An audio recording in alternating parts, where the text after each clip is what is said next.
Tiempo. Ecclesiastes 3, mga kapatid.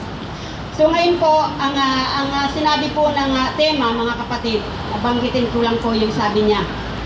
Dito sa tema ng kanilang, bago ako pumunta po sa pagpapaliwanag ng banal na espiritu, sinabi po kasi dito sa sulat na, ako ang tunay na kabuhayan, ang sino mang lumalapit sa akin ay hindi magugutom, sabi niya po, at ang sino mang sumampalataya ay hindi mauuhaw. Mauhaw man po tayo sa tubig, magutom man po tayo sa mga pagkain, subalit inaalok ng Diyos na kainin natin yung mga bagay-bagay na hindi magpapagutom sa atin at hindi magpapauhaw sa atin, mga kapatid. Pinatunayan niya po sa Lucas, ito po ang kanyang sinabi. Sa verse 35 lang po, mga kapatid, isinaysay nila ang mga bagay-bagay na mangyari sa daan at kung paanong siya ay nakilala nila ng pagputol-putulin ang tinapay. Sabi niya. Alam po natin na meron po tayong tinapay ngayon na hindi nakikita, na dapat kainin ng bawat isa upang siya ay mabusog, upang tayo ay mabusog. Ipinaliwanag po sa verse 45, sa sulat din ito, mga kapatid. Ito po ang kanyang sinabi. Nang magkagayoy, binuksan niya ang kanilang mga pag-iisip upang mga unawa nila ang mga kasulatan. Sunod na verse po, at sinabi niya sa kanila, ganyan ang pagkakasulat na kinakailangang maghirap si Kristo at magbangong muli sa mga patay sa ikatlong araw. Kung puntahan po natin dito sa sulat, sa verse 25 po ng John 11, sabi po, binigay din po ito bilang pagpapaliwanag sa sagot sa tinapay na kanyang binigay. Sabi niya, sinabi sa kanya ni Jesus, ako ang pagkabuhay na magmuli at kabuhayan. Ito po, bali, ang pagkakaalam ko po ay, ang banal na espiritu po ay pinapatunayan po ang tema ng Centro La Caridad. Ito po sabi niya, ito yung 25. Sinabi niya ni Jesus, ako ang pagkabuhay na magmuli at ang kabuhayan, ang sumampalataya sa akin bagamat siya ay namatay, gayon may mabubuhay siya. Paano po natin makakamtan ito, mga kapatid? Sa sulat din po, ipinapaliwanag niya, John 6:38-39 lang po. Bilang pagpapaliwanag po, kasi parang mahirap natin intindihin ito kung mag-focus lang tayo dyan. John 6:38-39, ito ang kanyang sinabi, mga kapatid. Sabi niya po, sapagkat bumaba akong mula sa langit, hindi upang gawin ko ang aking sariling kalooban, kundi ang kalooban ng nagsugo sa akin. Ito po ang kanyang pagpapaliwanag sa sulat na naibigay.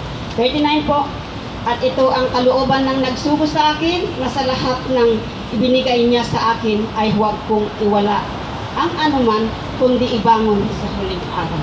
Ito po ang kanyang pagpapaliwanag niya. Sa mga kapatid po natin, mga Sentro Taga La Caridad, bagamat 1 year pa lang po sila, sabi ng isang kapatid, at sinasabi ko na rin po, mga kapatid, hindi para kayo ay bigyan ng kabigatan. Mas magandang dumating ang mga pagsubok dahil ito ang nagpapatibay sa isang taong nananampalataya. Kaya sabi ko nung linggo, sige pa, taga Hong Kong yun, sana dumating ang maraming pagsubok. Wag nyo sanang ma-misinterpret ito, mga kapatid. Dahil alam natin at naniniwala po tayo na kapag dumating ang pagsubok, pagkatapos niyan, lumalakas po tayo. Yun lang po ang gusto kong parang sabihin. Lalo-lalo po sa akin dahil alam kong ako, punong-puno na po ng pagsubok. At minsan parang di na ako nakakawala. Nakakawala? Maling Tagalog yun, mga kapatid. Kasi isa rin akong nagsisikap mag-Tagalog, hindi ko pinipilit, mga kapatid, sinisikap ko po.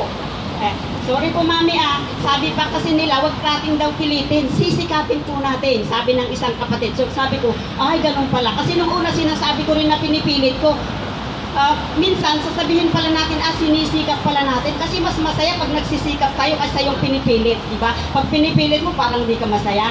So siguro, minsan, yung pagsasalita lang natin, minsan nagmamadali tayo, kaya ganun po. So, alam ko po na marami pa pong magsasalita, pero saglit lang po mga kapatid. Sabi po sa John 15, ako ang puno ng ubas at ang aking ama ang magsasaka. Sabihin po lang natin na sa Ilocano, dahil iti pagtalunan mo kakabsat, dahil iti pagtaltalunan, kit ni Apo Diyos lang ti may sangaman nalong dito. Siya sino kadatayo ti mayat nga agpatalon. Siya sino magkadatayo ti han na kayat ti agpatalon. No kayat tayo ti agpatalon, anya ti aramidon tayo. Idot tayo, mapalinisan na ti taltalon tayo kakabsat. Takno umay lagi ti agmulmulak at mabalinda mapagmulaan. Ngamnuhan tayo nga kayat ti patalon, well, that is yours. And that is mine nga kakabsat. Nuhang kayat ti patalon. Saan nga pasaring na ito kakabsat nga ibagbaga ti surat nga masapol nga ti may sa nataltalon kat matalon. Haan ko mga baybayan kakabsat. At ganun po, sabi po, banggitin ko lang kung sinabi doon sa Danom. Sabi niya, agpapada tayo kung amin. Awan iti na idumduma. Awan kanot indumdum. Wala pong anay ba sa Tagalog yung idumduma. Walang indumduma ang Diyos, mga kapatid. Diba? Wala po siyang ipinagkakaiba. Ganun ba, mga kapatid? Mas maganda kasi sa Ilocano, mga kapatid. Pasensya na po kasi nagsisikap din nga talaga ako. Magsikap din kayong intindihan ang Tagalog ko, mga kapatid. So, para sa ganun, magkakaintindihan tayo. Kasi kung ako lang magsisikap, wala, magsikap din kayo. So, ganito po mga kapatid. Saan nga mangidumduma ti Diyos, sabi niya. Paano po, isang istorya, sandali lang po, mga 1 minute siguro ito. May nagugustuhan akong istorya ng isang mag-ina, yung habang napapakinggan ko. Sabi ng isang bata,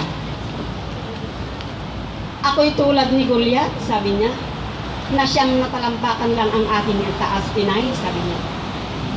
Bakit mo sinabi yan, anak? Sabi ng nanay. Kasi gumawa ako ng sarili kong ruler at sinukat ko ang aking sarili. At siyang natalampakan ang aking taas, sabi ng batang lalaki. Ano ko kayang ibig sabihin nito? Hindi ko na naipatuloy yung istorya nilang mag-ina.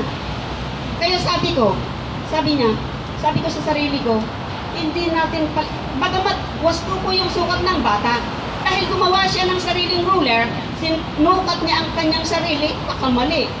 Baka hindi lang siya natalampakan yun. Kung halimbawa siya natalampakan siya, ako naman, 4.5, di mas mababa pa siya sa akin. Paano yun? Di ang liit-liit, mga kapatid.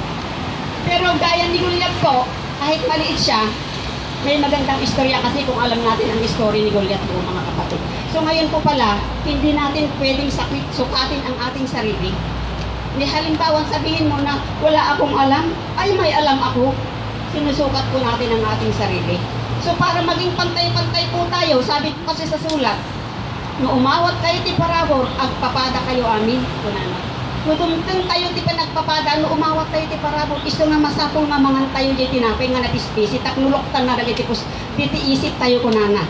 Madaydayo ita ni Apo Diyos kin agnanayon, madaydayo ni Apo Diyos kita kinti agnanayon. Kahit ko lang ay ibkas kadagiti bisita di tayo kakabsat nga bisita ti Hong Kong yun di Sunday, awat adda siguro iti awan iti Sunday, bisita tayo pa lang idakat maragragsakan nakta ti amukad hanga natuloy ti guest speaker tayo kakta. Kahit adda kiti kakabsat tayo nga nagpintas ti minmensahe dali Domingo kadagiti hanga nakangag mangagan tayo mo ti kakta. Madaydayaw niya Apo Diyos kita kente agnanayon agya mga ko.